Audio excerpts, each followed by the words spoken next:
have arrived here in Russia, in Terrastan. Apparently, girls are treated fairly here. African influencer and DJ Cyan Boejie is once again at the center of controversy, but this time the scandal goes far beyond the usual online drama. She is facing allegations of promoting fake job opportunities, with critics warning of possible links to human trafficking.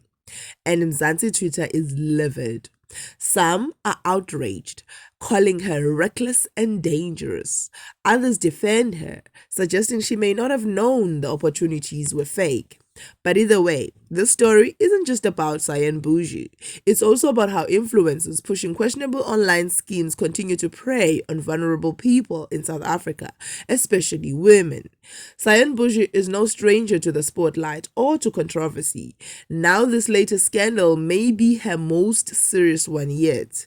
Recently, she shared a video promoting what looked like overseas job opportunities for young women. The post, which has since been deleted, allegedly promised quick money for minimal work.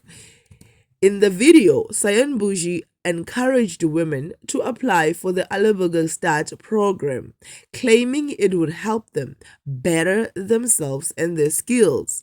Sounds tempting, right? But here's the problem. Critics say the program has all the red flags of a scam and possibly something far darker: human trafficking.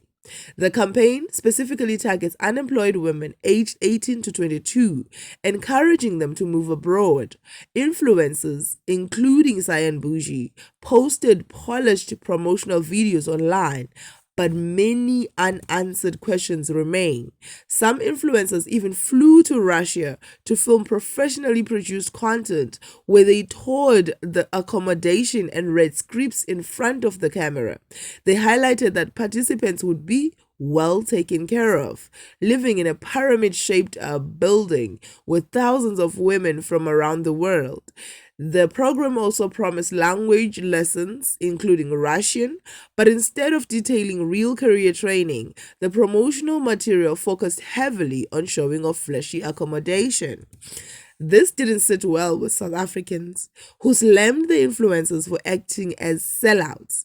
Critics pointed out that the Alleburger Start program has been linked to exploitation, with reports suggesting that young African women recruited through the scheme are forced to work in Russia factories producing military drones and handling hazardous chemicals under grueling conditions. It didn't take long before the backlash started pouring in. Twitter users accused Cyan of being careless, while others suggested she may have knowingly partnered with shady promoters. In response, a spokesperson for South Africa's Department of International Relations and Cooperation issued a stern warning, urging young people to verify the legitimacy of job offers, especially those endorsed by influencers. The formula, as experts point out, is worryingly simple: offer unrealistic pay for little work, add promises of glamorous travel, and use a recognizable influencer as the face of the campaign. For many struggling financially or desperate for opportunity, it feels like a golden ticket, but too often these opportunities end in exploitation. But here's the thing, this isn't the first time South Africans have been caught up in dangerous overseas schemes. Back in March, the government uncovered a shocking case. Nearly 200 South Africans had been lured into a human trafficking syndicate in South Asia. The victims were promised high-paying jobs, targeting young people fluent in English with computer or IT skills or marketing experience. On paper, it sounded like a dream. They were offered free accommodation, all-inclusive travel expenses, and lucrative benefits. But the reality was a nightmare. As soon as they landed in Thailand, they were trafficked across the border into Myanmar, where they were forced to work in illegal online scamming compounds. The conditions were brutal. Survivors reported being tortured, working 16-hour days, and being coerced into running international scams that targeted people around the world. If they rebel, they were beaten. Many were left to survive on rotten food, contaminated water, and with no medical care. At one point, traffickers even demanded a 50,000 rand ransom from the South African government in exchange for the captives' release.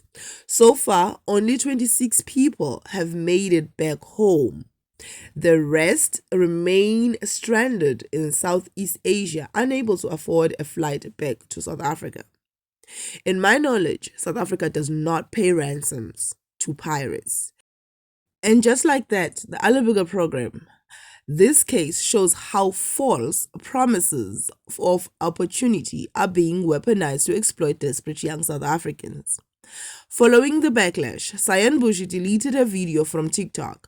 Other influencers, including Sima, also deleted their posts or disabled comments. Sima later issued a public apology on a now viral TikTok video, claiming she didn't fully understand the program and was shocked by criticism.